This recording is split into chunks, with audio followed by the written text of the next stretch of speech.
जिस तरह जीवन एक सत्य है, ठीक प्रत्येक व्यक्ति को ये भी भली भांति पता है कि मृत्यु भी एक ऐसा सत्य है जिसे कोई जितना मर्जी झुठला दे, परंतु इसे बदला नहीं जा सकता। कहने का अर्थ है कि जिसने इस पृथ्वी पर जन्म लिया है, उसे एक न एक दिन अपने प्राणों की आहुति देनी पड़ती है। इस बारे में हम में से बहुत से लोगों ने कई बार अपने बड़े बुजुर्गों से कहते सुना होगा कि मृत्यु के बाद मनुष्य की आत्मा 13 दिनों तक अपने घर में रहती है। मगर ऐसा क्यों, इस बारे में क्या किसी ने सोचा है? अगर नहीं तो चलिए आज आपको इससे संबंधित जानकारी बताते हैं और जानते हैं कि आखिर क्यों मृतक शरीर की आत्मा 13 दिनों तक अपने घर में भटकती रहती है। साथ ही साथ ये भी जानेंगे कि 13 दिनों तक मृतक के नाम का पिंडदान क्यों किया जाता है। गरुड़ पुराण में इस बारे में विस्तार से बताया गया है। गरुड़ पुराण में बताया गया है कि जब किसी व्यक्ति की मृत्यु होती है तो यमराज के यमदूत उसे अपने साथ यमलोक ले जाते हैं। यहां उसके अच्छे और बुरे कर्मों का हिसाब होता है और फिर 24 घंटे के अंदर यमदूत उस प्राणी की आत्मा को वापस घर छोड़ जाते हैं। यमदूत के द्वारा आत्मा को वापस छोड़ जाने के बाद मृतक की आत्मा अपने परिजनों के बीच भटकती रहती है और अपने परिजनों को पुकारती रहती है, लेकिन उसकी आवाज को कोई नहीं सुन पाता। यह देखकर मृत व्यक्ति की आत्मा बेचैन हो जाती है और जोर जोर से चिल्लाने लगती है। इसके बाद आत्मा अपने शरीर के अंदर प्रवेश करने की कोशिश करती है, लेकिन यमदूत के पास से बंधे होने के कारण वह मृत शरीर में प्रवेश नहीं कर पाती। इसके अलावा गरुड़ पुराण की माने तो जब यमदूत आत्मा को उसके परिजनों के पास छोड़ जाती है तो उस समय उस आत्मा में इतना बल नहीं होता कि वो यमलोक की यात्रा तय कर पाए।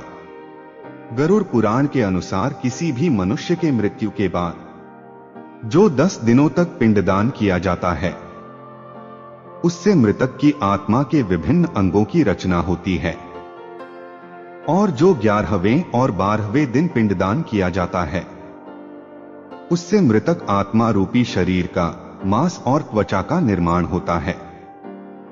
और जब 13वें दिन 13वीं की जाती है तो उस दिन मृतक के नाम का पिंडदान किया जाता है। उसी से ही वो यमलोक तक की यात्रा तय करते हैं। अर्थात मृत्यु के बाद मृतक के नाम का जो पिंडदान किया जाता है, उसी से ही आत्मा को मृत लोक से यमलोक तक यात्रा करने का बल मिलता है।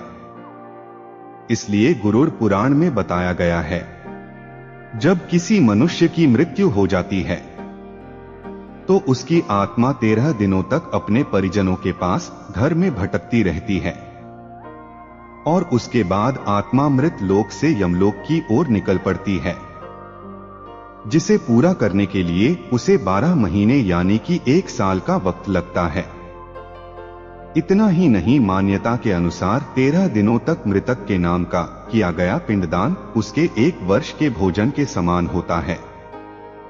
अक्सर लोगों के मन में ये सवाल भी जरूर आता है कि अगर किसी मृत व्यक्ति के नाम का पिंडदान नहीं किया गया तो क्या होता है।